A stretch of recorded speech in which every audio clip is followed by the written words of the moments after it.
On today's show, who's been standing out in the WHL? We'll look at that on today's episode of Locked On NHL Prospects.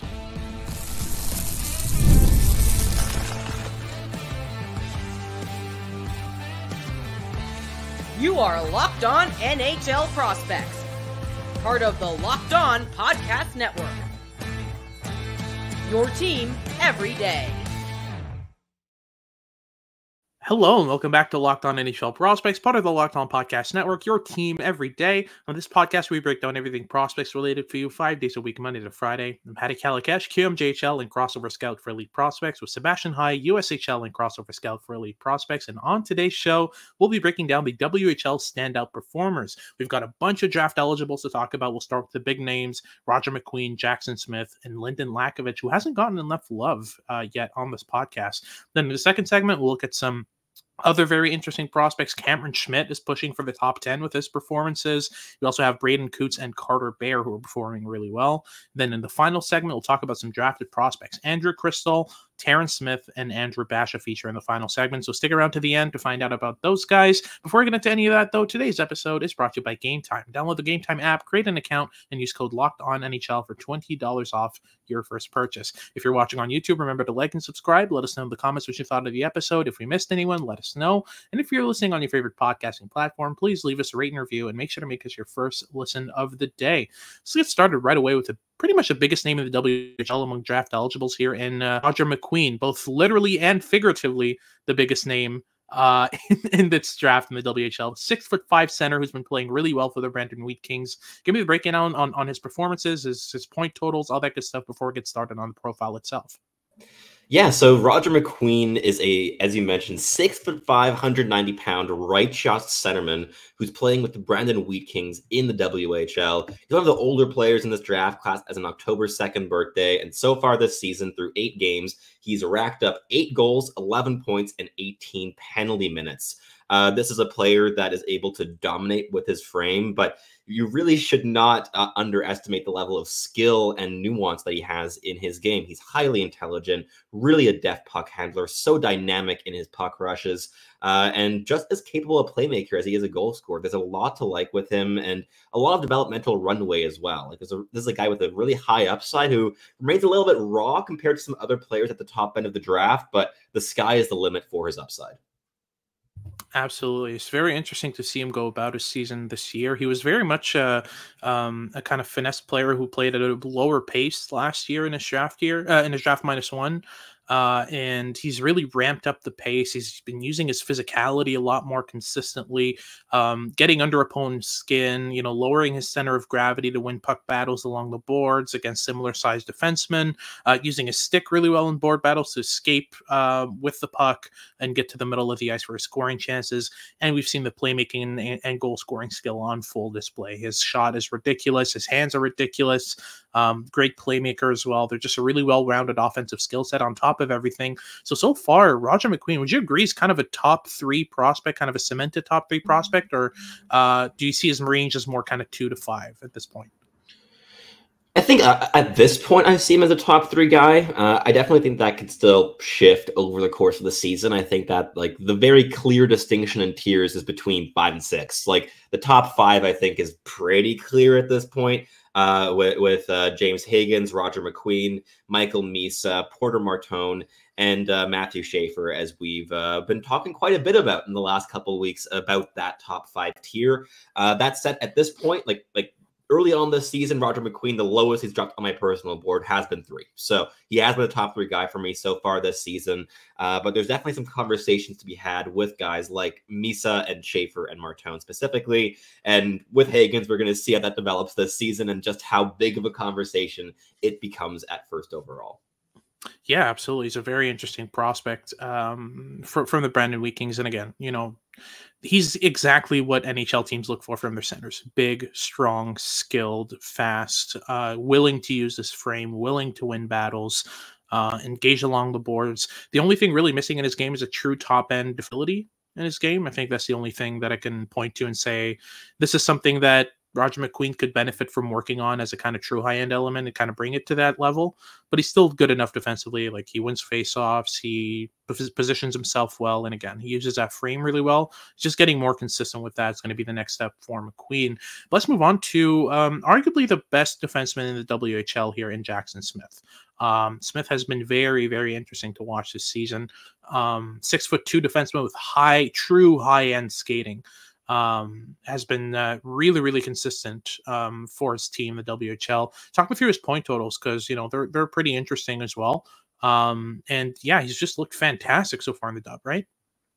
He's been excellent there for the Tri-City Americans. Through 6 games this season, he has a goal and 7 points, and he's been driving the bus offensively for Tri-City, while also just being a really well-rounded player. He has a really good frame at 6'3" and 190 pounds, the left shot defenseman. He's a May 13th, 07th birthday, and overall, this is a player that is able to engage physically while also leading the rush. He is one of the best skaters in this entire draft class, a truly elite level mover, also a really creative playmaker. He's able to pull off some really impressive plays at high speeds. He had one assist on the rush where he basically went end to end in the past week and finish it off with a beautiful cross-seam pass for a really easy tap-in goal for his teammate.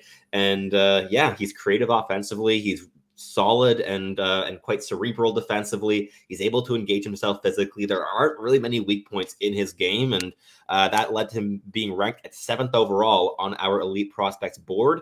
Yeah, he's now seemingly on the map with other boards as well, putting him inside their top 20s. And yeah, this is a very skilled and gifted and, as I mentioned, well-rounded player. There's so much to like here. Yeah, absolutely. Responsible defensively, smart offensively, active, so active offensively. He pushes into every rush. He jumps into every play, pushes down the boards in the offensive zone. He's just constantly kind of finding opportunities to activate and push up the ice, which makes him a really interesting, really dynamic offensive defenseman, even though his defensive game is really, really polished.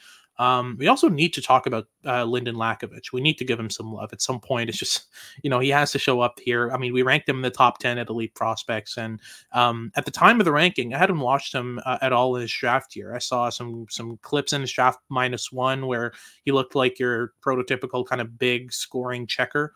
But his game really developed over the off season, and that's what really led him to be in our top 10. Lakovic is 6'4", 190 pounds.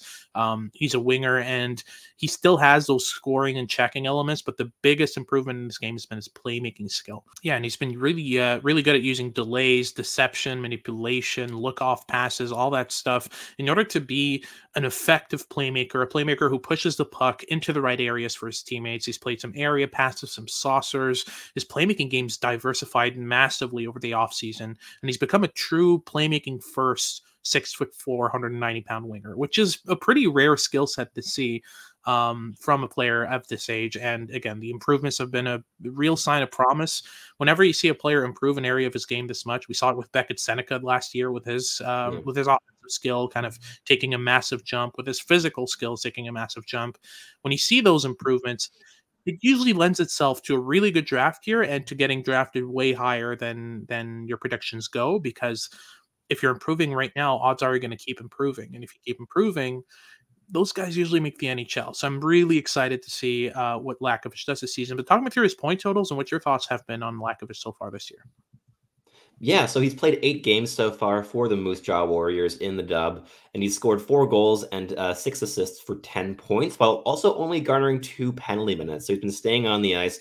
This is a very responsible player in terms of staying out of the box. Last season, he played a full 68 games with Moose Jaw, got 39 points and only 14 penalty minutes, despite being a really big, physically engaged winger. So that's something that you like to see for sure. But I'm glad that you highlighted the playmaking ability, because it's definitely the thing that has evolved the most from last year. But the goal scoring might still be the best offensive tool here, and that it has been the tool that has been at the center of his offensive toolkit for his entire WHL career so far. But it's a really wicked release. It's so heavy, very accurate. He's able to layer deception into it. He's able to go for like a toe drag move and then shoot right out of it, and also really deceive defenses, get to the inside. He's a pretty efficient shooter as well. He doesn't just like throw pucks on net without thinking. He gets to the dangerous areas. He's able to deceive to get towards them. And he's now also able to play make out of a potential shooting threat, which is just diversifying his offensive impact so much.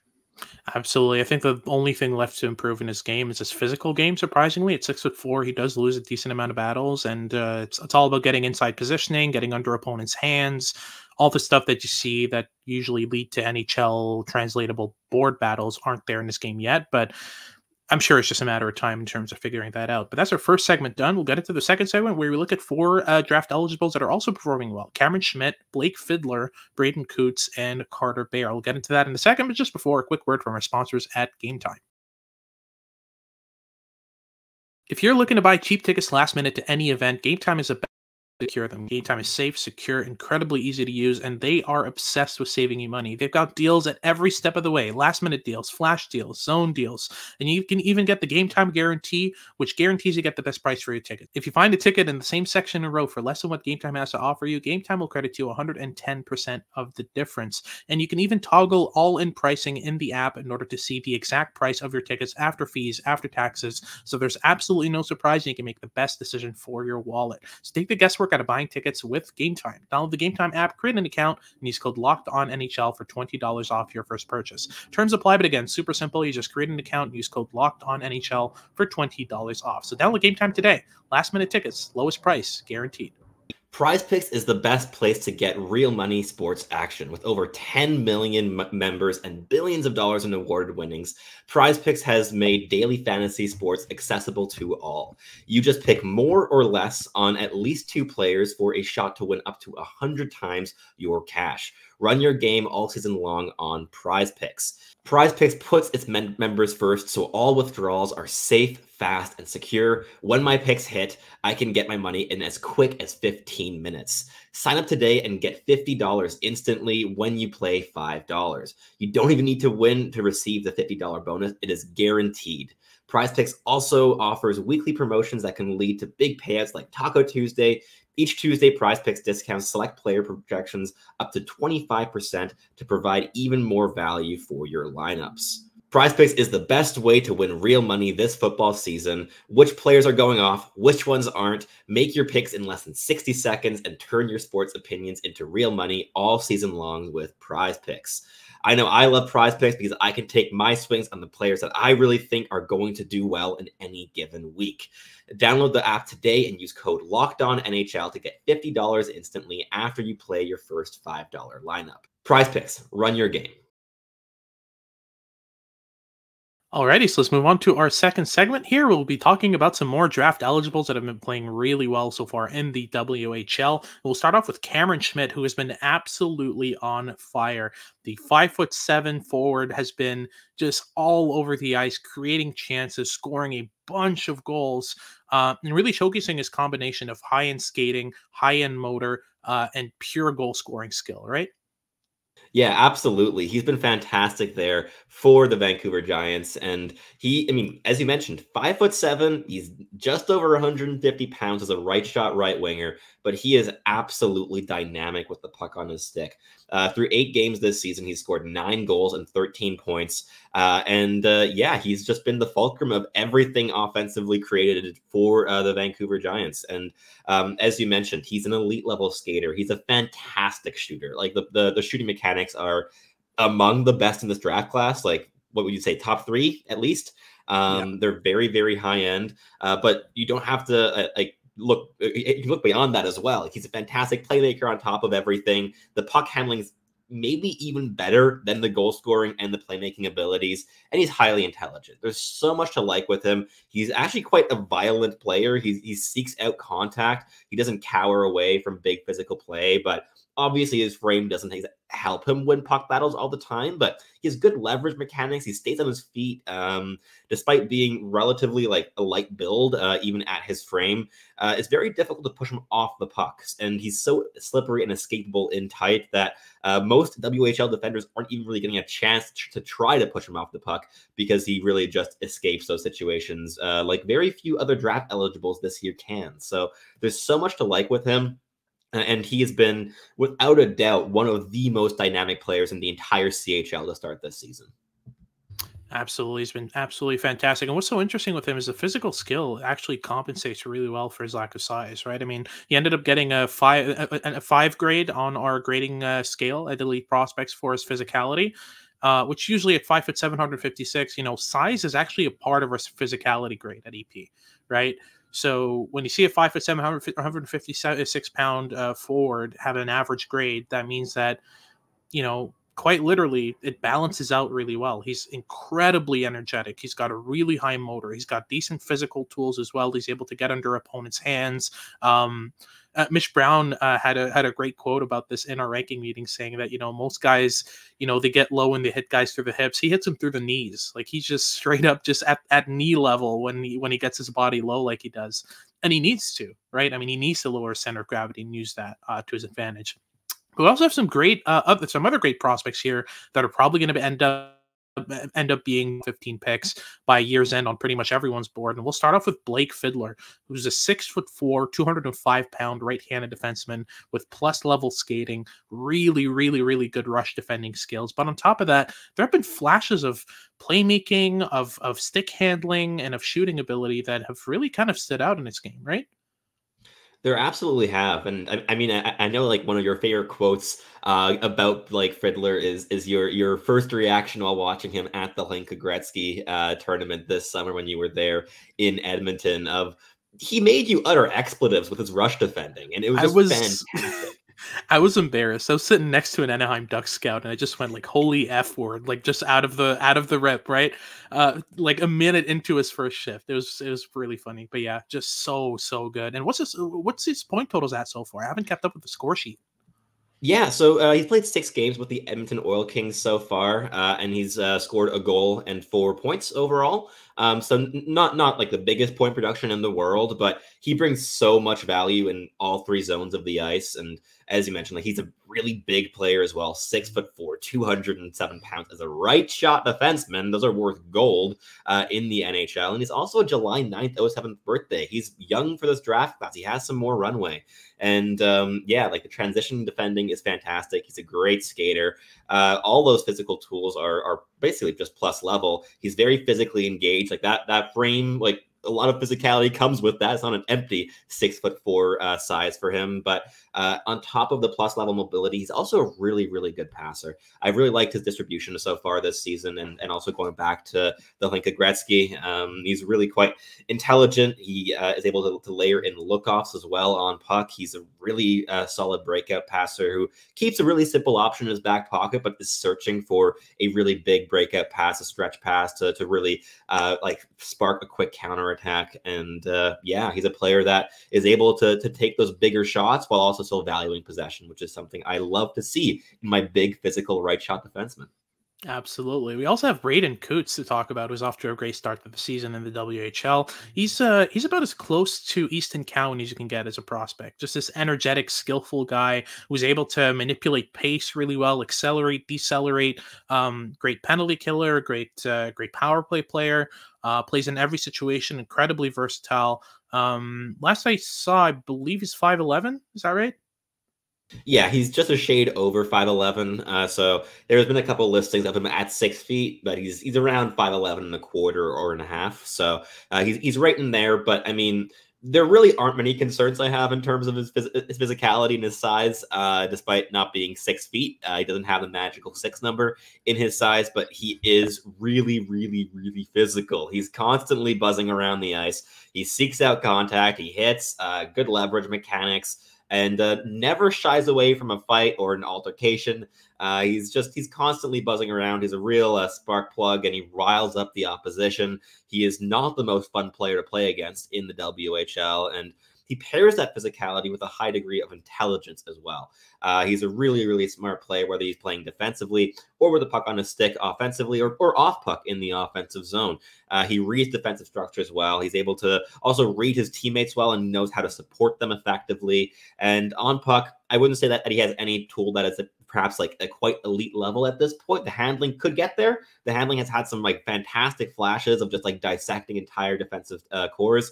And he's also a really good playmaker, but I would say that those tools are more like maybe second line NHL projections rather than like first line tools. But overall, a player that has a lot going for him. And I mean, if we've learned anything about the Easton Cowan mold of player in the last couple seasons, it's that they get better over the couple years after their draft years as well. Absolutely. I think, and I think Braeden Cootes is going to be on that path as well. Lastly, for this segment, in terms of draft eligibles, Carter Bear has been very, very interesting in the WHL. I think he's third in scoring right now. Is that right? Third in scoring? Yeah, he's tied for third in league scoring, I believe, with 14 points through 9 games, 7 goals, 7 assists for the Everett Silvertips. He's also already an assistant captain this year, so already in a leadership position as well. And he's a 6 foot, 176 pound left shot forward. He can play down the middle, even at left wing. He's a bit older for the draft class as a November 4th 06 birthday, and he's pure violence. Like, if we talk about Braeden Cootes being violent, Carter Bear is like Braeden Cootes like times 8 times more violent. Like he's incredibly physically engaged. He is the definition of pure violence in a 6 foot frame. And while also having really good playmaking ability and also being highly intelligent. But what's been your favorite part about Carter Bear so far this season? His board battle skills. It's been absolutely ridiculous. The way he spins off checks in the offensive zone is just absurd. His ability to just, I mean, he can collect the puck while being cross-checked, spin off of the cross-check with the puck off the boards, and then just drive the net head first right away. Very Gallagher-esque in his approach to the net front and the around the net game. But on top of that, he's got some decent transition skills. He can push the puck in transition fairly well. He can make passes cross ice. He can play give and goes. He's got a pretty mature game for his age. And I think that's the biggest kind of conductor of results for him so far in the dub, is that a lot of the things he does are just things that NHLers do in a way, when it comes to the offensive approach. So I really like that aspect of his game. He's also decently responsible defensively. I think the skill level isn't as high. It's just the habits, the decision-making, the timing of what he does is really good. So that's why I think he's more of a kind of 20 to 30, 20 to 40 type of guy in terms of draft rankings. But if he keeps performing like he has so far, he's going to push himself into that top 20 potentially. He's been really, really good this year. That's our second segment done. We'll get into our third segment here, where we talk about some drafted prospects. We'll talk about Andrew Cristall, Tarin Smith, and Andrew Basha in just a second. But just before, a quick word from our sponsors at FanDuel. Hey NFL fans, you can start the season off big with a massive return on FanDuel, America's #1 sportsbook. So when you get the hunch in the middle of a game, you can check out the latest stats, view live play-by-play, and so much more on the exact same page where you place your bets. You can take your swings on whatever sport interests you the most as well, whether it be American football, European football. The Champions League is now going in full force with the third match day lying ahead of us now. Maybe you're not a football fan in any capacity and you prefer tennis or golf, or, I mean, if you're listening to this podcast, odds are you might actually be a hockey fan, considering that we are a rather niche hockey podcast. Whatever floats your boat the most in the sporting world, FanDuel has something for every kind of fan. You'll get started with $200 in bonus bets guaranteed when you place your first $5 bet. That is at FanDuel.com. Alrighty, so let's close things off here in our final segment with some talk about some drafted prospects. Andrew Cristall is back in the WHL. Tarin Smith, got sent back pretty much right away. And Andrew Basha has been performing really, really well for his team as well. But let's start with Andrew Cristall, and he's off to an absolutely torrid start with the Kelowna Rockets with 5 points in his first game back. Talk me through that game and what we've seen from Andrew Cristall so far that has shown even more promise than we already had for this kid. Yeah, I mean, a 5-point game with the goal and 4 assists is certainly the way to reintroduce yourself to the league. He's a +6 after one game. And I mean, we're not the biggest fans of plus minus on this podcast. That's pretty cool stat line, in my opinion. And yeah, I mean, he's been great. This is a player who's just so highly intelligent, so skilled. the skating has always been a big question mark with him, as well as like the frame at 5'10", 174 pounds, and a rather distinct lack of defensive engagement, which remains the case. But you do not want Andrew Cristall in your lineup to be your defensively responsible forward. You want him to be your creative outlet, your offensive driver, your playmaking force in the offensive zone. And that's exactly what he's going to be this season for Kelowna.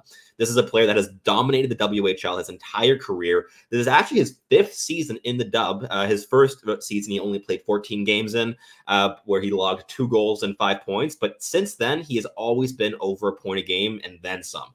69 points in 61 games in his first full season. Then in his draft year, 95 points in 54 games. And then last year, 111 points in 62 games. So he'll be looking to one-up himself on the score sheet this season, certainly. But this is a player that I think is definitely going to be looking forward to making a leap to professional hockey next season, where he'll be faced with a lot more challenges than he is at the WHL level. This is a league that he has basically mastered in terms of his play style. And I think that when he gets to a level, whether it be the AHL or the NHL next season, where he's forced to be a bit more physically involved or resist contact more effectively, while also being under increased pressure on puck and also being punished for defensive errors, I think that'll be very beneficial for his development. But for the time being, the goal will just be to continue fine-tuning his on-puck play as well as his off-puck play, especially in the offensive zone. You're going to want to see him just dominate offensively for a season this year alongside TJ Ginla before being kind of faced with a lot more of those NHL habit learning experiences next year. For sure. I think this year is really going to be a focus on conditioning, right? Getting his weight up to 180, 185, 190 possibly in terms of muscle weight, while just getting consistent reps on a top line on a good team in Kelowna, right? That's going to be kind of the objective this year, because it's imperative for his game. He needs to add weight on that frame. He needs to get, if his skating isn't going to improve as much as it could, he needs to at least be able to, like you said, resist contact, to push inside pressure, to be able to handle the physicality of 6'2", 6'3", 200-pound defenseman. I'm curious to see what he does against Blake Fiddler specifically, because that's, I think, going to test his skill set as much as possible. But regardless, we also have Tarin Smith, speaking of defensemen, who's been playing really, really well so far to start off the season in the WHL there. Talk me through his start of the season, his point totals, because he's been just off the charts good so far this year, right? Another great find on the blue line for the Anaheim Ducks. There's nothing new there at all. Nope. Tarin Smith is off to a blazing hot start with the Everett Silvertips as an assistant captain there as well. In 8 games so far, he has a goal and 13 points. Also logged 10 penalty minutes on the way. He's a 6'1", 187-pound left shot defenseman who probably should have been drafted higher than 79th overall in the 3rd round this past draft, where he was snapped up by Anaheim. And he's been fantastic. He's been a great puck mover. This is a player whose handling ability and offensive flashes have always been really, really impressive in his game, especially like the power play ability with him is among the best among WHL blue liners, and that was already the case last season. But there's a level of inconsistency last year, and I mean the production didn't quite pop off as much as like the tools showed that it maybe could have with 44 points in 67 games. But what has for you been like the big difference this season, and why is he just now exploding offensively when the flashes have always been there, but there's a level of consistency and I guess composure as well on puck that is a bit new as well in this game? For sure. I think it's really the consistency first and foremost. I mean, the things we saw that Tarin Smith did so well. I mean, and you remember me banging that drum pretty much the entire second half of the year of like Tarin Smith should be in our top 50. And that take's been looking good so far because I saw this coming. I saw the consistency improving, his supporting cast improving. The Everett Silvertips were on their path to getting the first overall pick, and they landed Lynden DuPont, and DuPont is now an exceptional status defenseman playing a lot of minutes in the WHL right now, and Tarin Smith is sharing some of those minutes with him. And that combination of skills has been absolutely fantastic. And that's really all that Tarin Smith is really waiting for, is just to have a decent D partner with which he can, off of which he can play give and goes and kind of stretch the ice laterally and vertically as well. And he's had exactly that this season, and that's just jump started his draft plus 1 career in a very good way. So very curious to see what he becomes. I still think the defensive game is chaotic at best and awful at worst. But there's enough offensive skill there and enough flashes, again, of defensive skill where sometimes he'll make a really good rush defending read and be very impressive. So I think those flashes are just going to get more and more consistent as he gets used to this level, as he plays with better teammates, as he learns to play with players who think like NHLers. That's going to be key for his career. So I'm curious to keep tabs on Tarin Smith this season. But lastly, we have Andrew Basha, who was a fantastic pickup of the Calgary Flames. I don't remember. Was he one of the first picks of the second round? Was that what happened? I'm pretty sure it was, right? He went 41st overall. Yeah, exactly. And Andrew Basha has always been a favorite of mine. He went from this kind of checking forward in his draft year, in his draft -1, this pure kind of bottom six supporting checker, to being a true dual threat offensive driver in his draft year, especially when Caden Lindstrom was out injured, and others as well on that Medicine Hat Tigers team. What's his point total so far, and what are your impressions of him so far this year? Yeah, so he scored 2 goals and 9 points through 7 games so far. And I mean, this is a player that, as you mentioned, has become a dual threat offensively, one of the best skaters in the WHL, one of the highest speeds in the WHL. Not quite as fast as Cam Schmidt. I think Cam Schmidt might be the fastest play in the entire CHL this season, but he's definitely up there. And on top of that, he's a fantastic two-way forward. And this is something I've always loved with Andrew Basha is there's a high level of energy in all 3 zones. He's constantly engaged, and he's so full of intent. Whenever he creates a turnover, he blasts up the ice. He does not wait a beat to start trying to create something, and his head's always on a swivel. Really good scanning habits, highly intelligent. And what I've liked this season has just been a bit of a higher degree of confidence on puck. We saw that growing the entirety of last season, especially when Caden Lindstrom was out with injury, where Basha had a bigger responsibility to drive offense. And so far this season, after a really strong rookie in training camp for the Calgary Flames, Andrew Basha is full of confidence and ready to create a lot of offense while still contributing a really, really good defensive impact at the same time. Absolutely. No sad on my end, so we'll close things off here. Thank you very much for watching. This is the end of the episode. If you liked the video, make sure to like and subscribe. If you're watching on YouTube, and if you're listening on your favorite podcasting platform, please leave us a rate and review, and make sure to make us your first listen of the day. For your second listen of the day, make sure to check out Locked On Sports Today. They've got all your news and updates about what's going on around sports. And make sure to tune in for our next shows as we continue our prospect coverage for the month of October. This has been Hattie Kalakash with Sebastian High, and we hope you tune in next time.